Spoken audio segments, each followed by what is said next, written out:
Today we have a 2024 Audi S6. In this video I'll talk about what the S6 is, how I feel about the interior space and what it's like to drive it.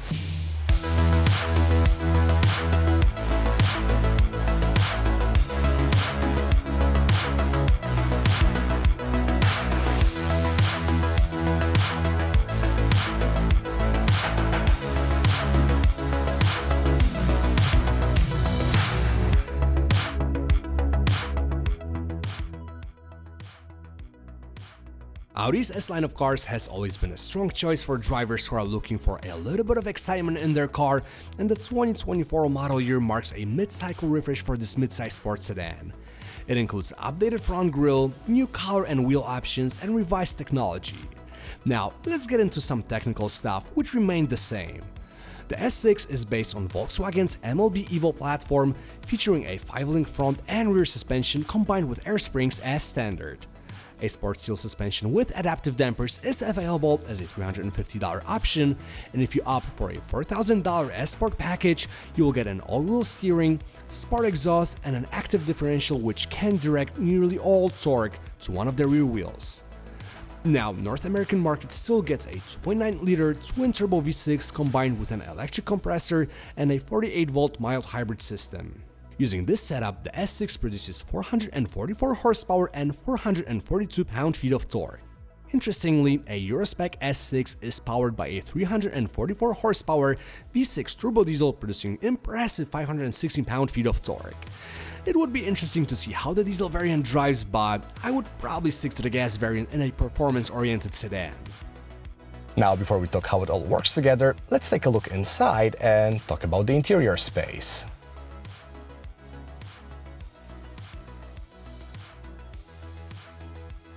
The interior of the S6 is really good, and that's not a shocker since Audi makes one of the best cabins in the business, no matter if we're talking about the entry-level A3, midsize A6 or a super luxurious A8.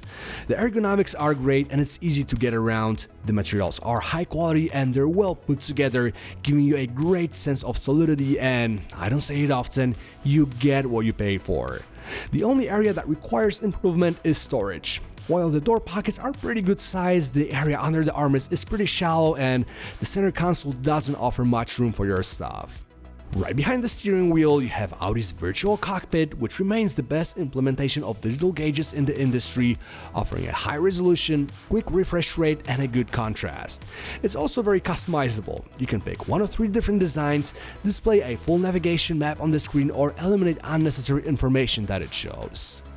The infotainment system, which was nicely integrated into the dashboard, is also great with logical menu structure and a clean, attractive interface. The need for the screen right below might be debatable, and I would prefer physical HVAC controls, but hiding some functions that you don't use every day was a good way to declutter the cabin. The front bucket seats are on a firmer side but are comfortable, and if you're a taller individual like I am, you will appreciate the extensible thigh support. You can also opt for regular seats with cooling. Moving to the back, the S6 has a good amount of headroom and legroom, but the massive center tunnel makes it only a 4-passenger vehicle. The trunk, with 13.7 cubic feet of space, will most likely meet your needs, and if you want more, you have to move up to the RS6. So that was the interior of the Audi S6. Let's get it on the road now and see how it drives.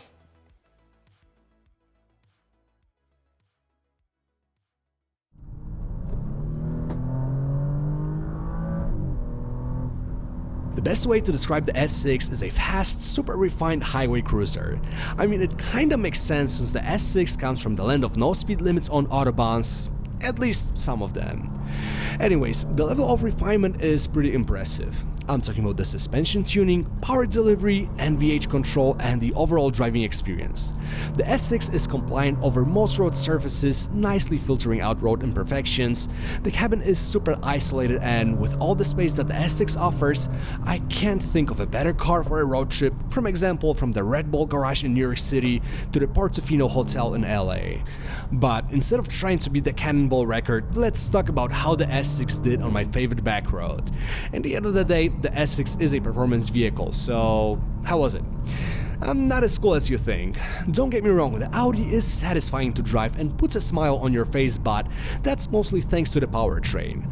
The 2.9 liter is very responsive, providing linear power delivery, plenty of torque across the board, and the refinement that Volkswagen Group engines are known for.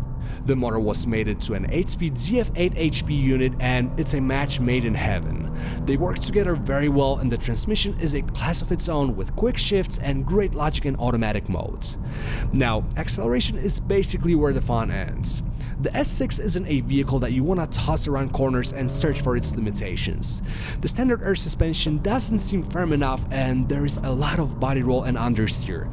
Much more than I expected from a performance sedan, but the Quattro all-wheel drive does provide an impressive mechanical grip. Now, there are things that were missing on our tester, such as an active differential, all-wheel steering, and an adaptive sports suspension, and I am curious how the S6 behaves equipped with those things. With what we get as standard, it is an amazing daily driver in the first place and a sports car in a second, or third.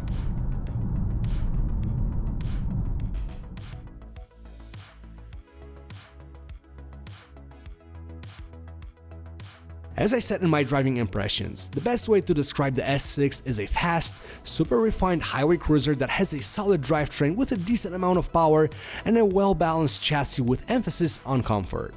Audi understands that 95% of the time the S6 will be used as a daily, but if you want to have a little bit of fun on your favorite backroad or simply enjoy the power of a twin-turbo V8, the car will let you do that.